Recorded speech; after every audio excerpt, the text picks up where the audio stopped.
कहानी है जो अक्सर वास्तविक जीवन की परिस्थितियों को दर्शाती है। गोभी का चक्रव्यूह, कर्ज और कड़वाहट। रामलाल, महेश और सुरेश, तीन पड़ोसी किसान, एक ही सपने को लेकर उत्साहित थे, गोभी की बम्पर फसल से अपनी गरीबी दूर करना। उन्होंने कर्ज लेकर, अपनी थोड़ी बहुत जमा पूंजी लगाकर और दिन रात मेहनत करके अपने खेतों में गोभी के बीज बोए। इस साल मौसम भी साथ दे रहा था और उनकी गोभी की फसल लहलहा रही थी। उन्होंने सोचा था, इस बार हम अपने बच्चों को अच्छी शिक्षा देंगे, घर की मरम्मत करवाएंगे और शायद थोड़ा सोना भी खरीद लेंगे। उनकी आंखों में खुशियों के सपने तैर रहे थे। लेकिन जब फसल तैयार हुई तो बाजार में गोभी की बाढ़ आ गई। हर किसान ने इस साल गोभी बोई थी और अचानक मांग से कहीं ज्यादा आपूर्ति हो गई। नतीजा, गोभी की कीमतें आसमान से जमीन पर आ गिरीं।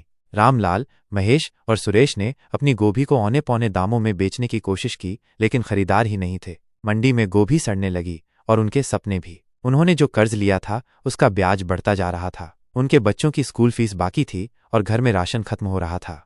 रामलाल ने अपनी बेटी की शादी के लिए बचाए हुए गहने बेच दिए। महेश ने अपनी जमीन का एक छोटा सा टुकड़ा गिरवी रख दिया। सुरेश निराश होकर शहर में मजदूरी करने चला गया, लेकिन वहां भी हालात अच्छे नहीं थे। उनकी बर्बादी का कारण सिर्फ फसल का अच्छा होना नहीं था, उन्हें बाजार की गतिशीलता की समझ नहीं थी। उन्हें ये नहीं पता था कि एक ही फसल पर निर्भर रहना कितना जोखिम भरा हो सकता है। उन्हें सरकारी योजनाओं की जानकारी नहीं थी और उन्हें उचित मार्गदर्शन भी नहीं मिला।